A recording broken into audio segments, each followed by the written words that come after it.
बिस्मिल्लाहिर्रहमानिर्रहीम। अस्सलाम वालेकुम स्टूडेंट्स, उम्मीद है कि आप लोग बिल्कुल खैरियत से होंगे।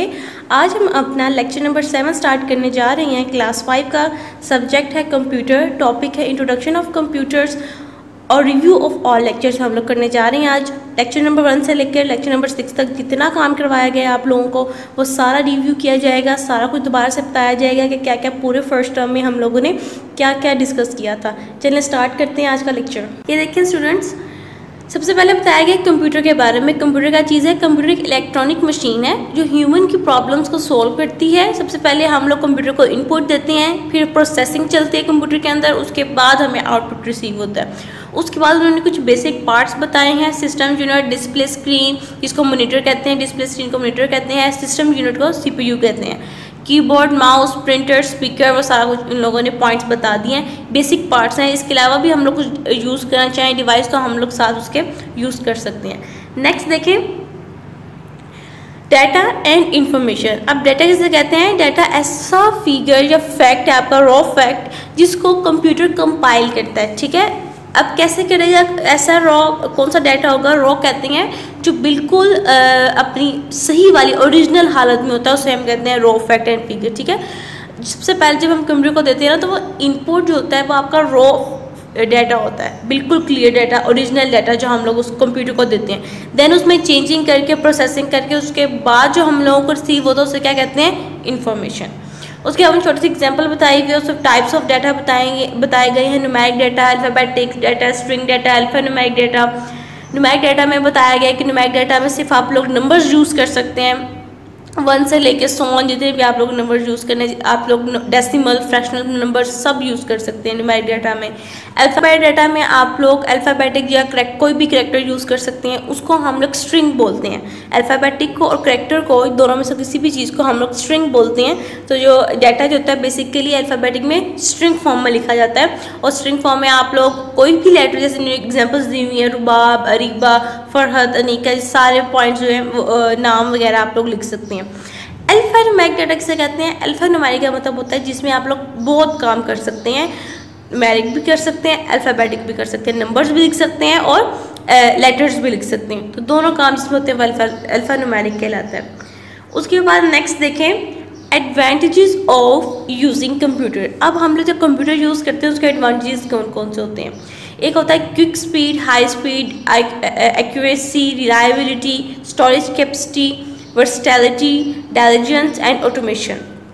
अब जो हमारे पास हाई स्पीड का क्या मतलब है कि कंप्यूटर का मेन एडवांटेज ये है कि जो आपके रिसेंट कंप्यूटर्स हैं ना उनकी स्पीड बहुत ज़्यादा हाई है, प्रोसेसिंग बहुत फास्टली काम करते हैं, जल्दी से आप लोगों को उसका आउटपुट रिसीव हो जाता है, तो ये आपके पास कहलाता है हाई स्पीड। एक्यूरेसी का मतलब होता है कि आप लोग कोई भी कंप्यूटर को प्रोग्राम देते हैं, कोई भी फॉर्मूला लगाते हैं, कोई भी नंबर्स वगैरह देते हैं कंपाइल करने के लिए, तो कंप्यूटर हमेशा एक्यूरेट ही आंसर देता है। कभी इस तरह नहीं होता कि आपको कंप्यूटर गलत आंसर दे। अगर आपने फॉर्मूलाज ठीक लगाया है, नंबर ठीक लिखा है, तो आपको हमेशा कंप्यूटर एक्यूरेट आंसर ही देता है।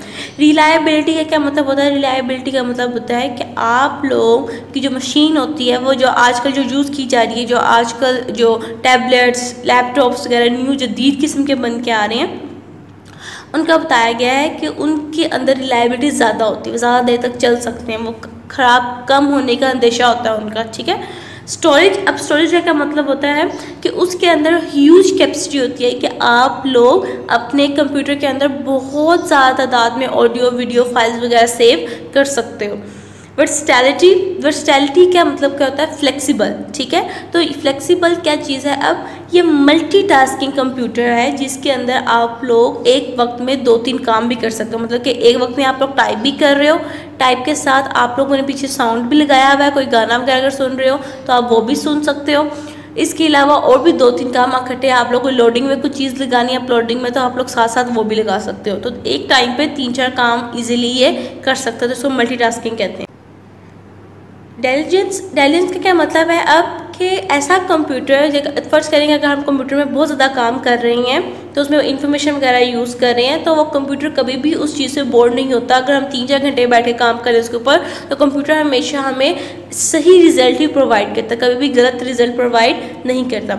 ऑटोमेशन का मतलब होता है कि अगर कोई भी आप लोग स्टेंस वगैरह अपने कंप्यूटर के अंदर लिखा है, कोई भी बात लिखी है, तो वो ऑटोमेटिकली उसको फुलफिल कर लेता है, उसको पता चल जाता है आप उसे क्या मांग रहे हैं, ठीक है, क्योंकि उसके अंदर पहले से ही बिल्ट इन कर दिए गए हैं सॉफ्टवेयर्स और कीवर्ड्स वगैरह, तो उसको ऑटोमेटिकली पता चल जाता है कि हम लोगों ने क्या यूज़ करना है। नेक्स्ट टॉपिक जो हमारा स्टार्ट हो रहा है वो है कंपोनेंट्स ऑफ कंप्यूटर। अब कंपोनेंट्स ऑफ कंप्यूटर कौन कौन से हैं? Hardware and software. इसके बगैर कंप्यूटर काम नहीं करता। ये दो मेन इंपॉर्टेंट थिंग्स हैं, हार्डवेयर एंड सॉफ्टवेयर। हार्डवेयर किसे कहते हैं और सॉफ्टवेयर किसे कहते हैं? हार्डवेयर का मतलब होता है जो फिजिकल पार्ट्स ऑफ कंप्यूटर हैं, जैसे माउस, कीबोर्ड, मॉनिटर वगैरह जो आप लोग देखते हो ना पार्ट्स, उसे कहते हैं हार्डवेयर। और सॉफ्टवेयर कहते हैं ऐसे प्रोग्राम्स जो छुपे होते हैं आपके कंप्यूटर के अंदर, ठीक है। जैसे फर्ज करें कि आप लोग यूट्यूब में लेक्चर देख रहे हैं, तो यूट्यूब का जो लोगो है, जो काम हो रहा है सारा प्रोसेसिंग वगैरह, वो सारी क्या कहलाती है? सॉफ्टवेयर कहलाती है, क्योंकि वो उस कंप्यूटर के अंदर है, वो आप लोग उसको देख नहीं सकते, टच नहीं कर सकते। देन आगे बात आता है टाइप्स ऑफ सॉफ्टवेयर। 2 टाइप्स है मेन, बहुत इंपॉर्टेंट है, application software, system software. Application software क्या चीज़ है? Application is used to write, perform calculations and write coding for computer programs and store data in databases to DBMS, ठीक है। इस application software में हम लोग प्रोग्राम्स को लिख सकते हैं, कैलकुलेशन परफॉर्म कर सकते हैं, कोडिंग कर सकते हैं, प्रोग्राम्स बना सकते हैं, डाटा को स्टोर कर सकते हैं, एनीथिंग एल्स हम लोग एप्लीकेशन सॉफ्टवेयर में कर सकते हैं। सॉफ्टवेयर कौन कौन से एप्लीकेशन सॉफ्टवेयर कौन कौन से होते हैं? MS Word, MS Excel, MS Access, InPage, Visual Basic और कॉरल ड्रॉ, ये सब ये यूज़ की जाती हैं। MS वर्ड है जो आप लोगों ने देखा भी होगा, वो एवरीडे डॉक्यूमेंट बनाने के लिए यूज़ किया जाता है। एक्सेल जो है वो कॉम्प्लेक्स कैलकुलेशन करने के लिए यूज़ किया जाता है। एक्सेस जो है वो DBMS है बेसिकली, और जो DBMS को डेटाबेसेस को क्रिएट भी करता है, मैनेज भी करता है।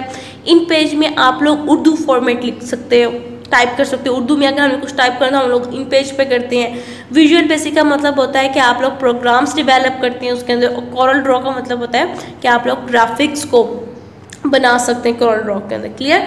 नेक्स्ट आपके पास सिस्टम सॉफ्टवेयर। अब सिस्टम सॉफ्टवेयर किसे कहते हैं? System software is a software that makes a computer life. System software एक ऐसा सॉफ्टवेयर है जिसके बगैर कंप्यूटर चल ही नहीं सकता, अलाइव ही नहीं हो सकता, क्योंकि मेन विंडोज जब तक आप लोग कंप्यूटर के अंदर इंस्टॉल नहीं करते तब तक आपका कंप्यूटर जो है वो नहीं चल सकता। तो जो विंडो आप लोग देखते हैं, window 9, window 95, window 98, XP, window 7, window 8, window 10, अब विंडो 13 तक आ चुकी है। तो ये सारी विंडोज़ जो हैं वो आपके पास क्या कहलाती हैं? System software. और कुछ कंपोनेंट्स बताया इन्होंने, हार्डवेयर कंपोनेंट्स, वो कौन कौन से हैं? Input devices, system unit, storage devices, output devices और कम्युनिकेशन डिवाइसेस। इनको डिटेल से पढ़ते हैं। सबसे पहले इनपुट डिवाइसेस। इनपुट डिवाइसेस कौन से होती हैं? जिनके ज़रिए हम लोग अपना डाटा एंटर करते हैं, ठीक है। और इसमें कौन कौन सी डिवाइसेस आती हैं? कीबोर्ड, माउस, जॉयस्टिक, ठीक है। तो सबसे कुछ पॉइंट्स लिखे हुए, डिजिटल कैमरा भी आता है, इलेक्ट्रिक लाइट पेन भी आता है इसके अंदर, स्कैनर भी मौजूद है इनपुट डिवाइसेस में। तो कीबोर्ड में सबसे पहले क्या करता है? कीबोर्ड के अंदर कुछ कीज़ बनी होती हैं, 101 से लेकर 104 तक कीज़ होती हैं। डिफरेंट जो आपके पास कीबोर्ड्स होते हैं उसमें डिफरेंट कीज़ होती हैं, ठीक है। और उसमें 3-4 किस्म की कीज़ बनाई गई हैं, alphabetic, numeric, function, navigation, arrow keys. उसके बाद आता है माउस। अब माउस का चीज़ है कैसी? पॉइंटिंग डिवाइस है जिसमें 3 बटन होते हैं, राइट, लेफ्ट और स्क्रॉल बटन, ठीक है। अब माउस क्या करता है? जब भी हम लोगों ने कोई भी ड्रॉप डाउन लिस्ट देखनी है, उसको ओपन करना है प्रोग्राम को, तो हम लोग राइट बटन के जरिए करते हैं। कोई भी चीज़ सेलेक्ट करनी है तो हम लोग लेफ्ट के साथ करते हैं। अगर हम लोगों ने नीचे जाना है तो हम लोग स्क्रॉल डाउन करके या स्क्रॉल अप करके ऊपर नीचे जा सकते हैं अपनी स्क्रीन में। क्लियर। उसके बाद आता है जॉयस्टिक। जॉयस्टिक भी एक ऐसी डिवाइस है जो एरोप्लेन्स वगैरह में यूज़ की जाती थी बेसिकली, लेकिन उसको अब जो है वो वीडियो गेम्स खेलने के लिए यूज़ की जाती हैं, ठीक है। ये उससे सिमिलर थे, जैसे आप लोगों ने देखा हो कार वगैरह में गियर की एक मशीन, गियर लगा होता है, ठीक है। उसी तरह एक जॉयस्टिक ऐसी डिवाइस है जो एक गियर की तरह की बनी होती है उसके ज़रिए आप लोग अपनी वीडियो गेम्स वगैरह खेलते हो, उसमें कुछ एरो बटन्स बने होते हैं, आप लोग उसको क्लिक वगैरह करते हो तो आप लोग उसकी बेसिकली ये डिज़ाइन ही की गई है कि आप लोग वीडियो गेम्स वगैरह खेल सकें। ये सिमिलर है जो एरोप्लेन्स में इस तरह के छोटे छोटे से गेयर बना होता है एरोप्लेन के अंदर, उससे सिमिलर ये एक ऐसी डिवाइस बनाई गई है। क्लियर। नेक्स्ट है आपके पास ट्रैक बॉल। अब ट्रैक बॉल क्या करता है, ट्रैक बॉल क्या सेम माउस जैसा ही एक होता है, उसी शेप में बना होता है, बस इसमें डिफरेंट ये चीज़ होती है कि उसका जो बॉल होता है वो साइड पे एक छोटा सा बॉल बना होता है टॉप पे ना, जो आप लोग पाम, जो आपके हथेली पाम होता है ना, थंब या पाम, उसके ज़रिए उसको मूव करते हो तो वो आपके पास ट्रैक बॉल कहलाता है। काम वही करता है जो माउस करता है। फिर आता है आपके पास electric light pen. Electric light pen क्या चीज़ है, एक ऐसी डिवाइस थी जिसके ज़रिए आप लोग वीडियो देख सकते हो, वीडियो रिकॉर्ड कर सकते हो। कैमरा लगा, छोटा सा कैमरा होता है उसके साथ, और बेसिकली ये क्रिकेट वगैरह के लिए यूज़ की जाती थी ताकि पता चल सके कोई भी आउट या सिक्सर या 4 हुआ है तो हम लोग देख सकें कि किस तरह होगा, क्या क्राइटेरिया था सारा। नेक्स्ट आपके पास आता है स्कैनर। अब स्कैनर क्या चीज़ है, स्कैनर एक ऐसी इनपुट डिवाइस है जो आपका प्रोग्राम को, जो आपके पेपर को, या आपकी इमेज को स्कैन करके आपको हार्ड फॉर्म में निकाल के दे देती है। जैसे प्रिंटर होता है ना, इसी तरह एक स्कैनर भी काम करता है, लेकिन स्कैनर थोड़ा सा उससे चेंज है। 2 किस्म के स्कैनर्स हैं, फ्लैट बेड स्कैनर्स और hand held scanner. Flat bed scanner similar किससे होता है, फोटोकॉपियर मशीन जो आप लोगों ने देखी होगी, उसमें हम लोग कोई भी चीज़ नीचे रखते हैं, वो चीज़ स्कैन होती है, वो आपको बाद में हार्ड कॉपी में रिसीव हो जाती है और परमानेंटली स्टोरेज मीडिया बन जाती है, तो उसे हम कहते हैं फ्लैट बेड स्कैनर।